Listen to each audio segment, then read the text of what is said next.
आप देख रहे हैं तेज लाइव टुडे न्यूज, सबसे तेज खबर आपके पास। लालकुआं पहुंचे कांग्रेस के राष्ट्रीय महासचिव और पूर्व मुख्यमंत्री हरीश रावत ने प्रदेश की भाजपा सरकार को घेरते हुए कहा कि कर्मकार कल्याण बोर्ड में गड़बड़ी मामले में न्यायिक जांच होनी चाहिए ताकि भाजपा का असली चेहरा लोगों के सामने आ सके।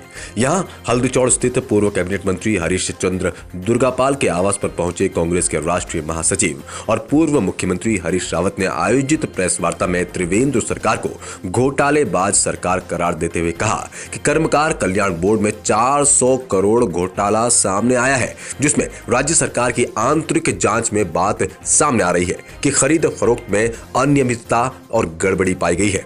उन्होंने कहा कि ये गरीबों का पैसा है, श्रमिकों के मन में आशंका है कि उनके पैसों का दुरुपयोग हुआ है। उन्होंने कहा कि कांग्रेस के समय में बोर्ड में पंजीकरण का काम शुरू हुआ, उनके समय 2 लाख लोग पंजीकृत हुए थे, जिसमें श्रमिकों को स्वस्थ बच्चों की पढ़ाई, शौचालय निर्माण आदि के लिए राशि मिलती है। उनकी सरकार बोर्ड में 250 करोड़ छोड़कर गई थी। उन्होंने पूरे मामले की न्यायिक जांच की मांग की है। साथ ही उन्होंने मुख्यमंत्री त्रिवेंद्र सिंह रावत को सीधे सीधे घोटालेबाज बताया। उन्होंने बिजली पानी प्रदेश की जनता को दिल्ली की तर्ज पर निःशुल्क देने वाले बयान को अपना व्यक्तिगत बताया। इसमें उन्होंने कहा कि उनके द्वारा कई मेगा प्लांट, बिजली के साथ साथ वाटर प्लांट भी लगाए गए, जिसमें तहत प्रदेशवासियों को निःशुल्क बिजली पानी देने की बात कही। उन्होंने कहा कि वो बागियों की वापसी के बिल्कुल भी पक्ष में नहीं है तथा पहले बागी नेताओं को सार्वजनिक रूप से प्रदेश की जनता से माफी मांगनी चाहिए, तब कहीं वापसी की हम सोचेंगे। उन्होंने कहा कि भाजपा चुनाव के समय बॉम्बार्डिंग की पॉलिसी पर काम कर जनता को गुमराह करने का काम करती है, पर जनता सब समझ चुकी है और इस बार के विधानसभा चुनाव में भाजपा को करारी हार का सामना करना पड़ेगा। उन्होंने कहा कि प्रदेश कांग्रेस पार्टी में किस तरह का कलह नहीं है। उन्होंने कहा कि कांग्रेस पार्टी एक इमारत है जो अलग अलग ईंटों पत्थरों से बनाई गई है। उन्होंने कहा कि कांग्रेस पार्टी के सभी नेताओं और कार्यकर्ताओं में अपने अपने आवामंडल है और सभी मिलकर कांग्रेस को मजबूत करने का काम कर रहे हैं। उन्होंने कहा कि 2022 कांग्रेस का है, क्योंकि वर्तमान भाजपा की सरकार द्वारा प्रदेश के विकास के लिए कुछ नहीं किया और ऐसे में 2022 में प्रदेश की जनता, प्रदेश की सत्ता कांग्रेस को सौंपने जा रही है, जिससे प्रदेश विकास की ओर अग्रसर हो सके। उन्होंने कहा कि 2022 के विधानसभा चुनाव में उनका सीधा सीधा मुकाबला भाजपा से है, ना कि आम आदमी पार्टी और समाजवादी पार्टी से। तेज लाइव टुडे न्यूज के लिए जफर अंसारी की रिपोर्ट।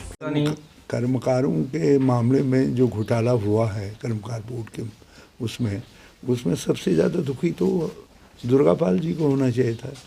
इनके मंत्रित्व काल में श्रम विभाग में हमने इस राज्य में एक पंजीकरण था, एक से हमने 2 लाख के करीब पंजीकरण पहुंचाए। जहाँ जहाँ श्रमिक थे सबको पंजीकृत किया और रुपया इकट्ठा नहीं हो रहा था, उसको इकट्ठा करके 250-300 करोड़ रुपया तक पहुंचा और रास्ता बनाया और सब 12-13 कैंप लगा करके पूरे उत्तराखंड में कैंप लगाए था। हाँ, 12-13 की तो मुझे याद है, 12 और उससे भी ज़्यादा कैंप लगे होंगे। दुर्गापाल जी खुद भी गए थे कई जगह कैंपों में।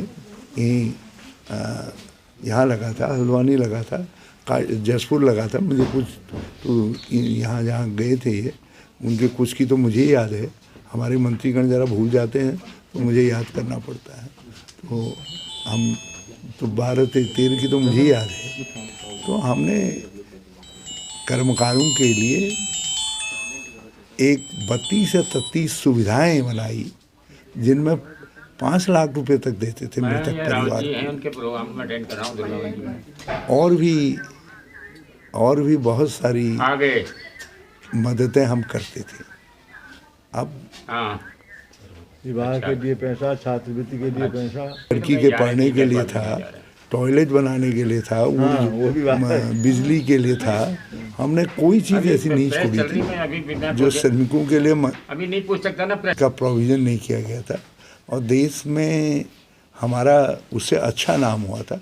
लेकिन आज तकलीफ की बात यह है कि उन कर्मकारों का, गरीबों का पैसा खा गई और हम तो कहेंगे त्रिवेंद्र सरकार खा गई। हम क्या जानते हैं मंत्री को, और नहीं तो खाने वाले को पकड़ के वो सामने लाए। हाँ, मेरी राय है। और मैंने वो राय, बिजली में हमने जो सुधार किए उसके आधार पर बनाई है।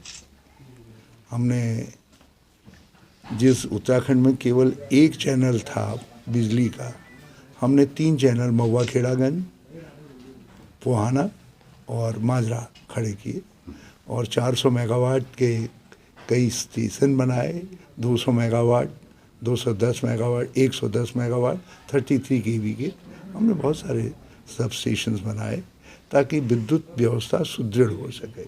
और लाइन लॉसेस को हमने कम किया और जो ख़राब तार थे उनको बदलने का व्यापक अभियान चलाया और उसके बलबूते पर मैंने 1.5% लाइन लॉसेस कम किए थे, क्योंकि जब मेरी निजी राय है तो मैं फिर कहूँगा मैंने कम किए थे, नहीं तो सरकार ने कम किए।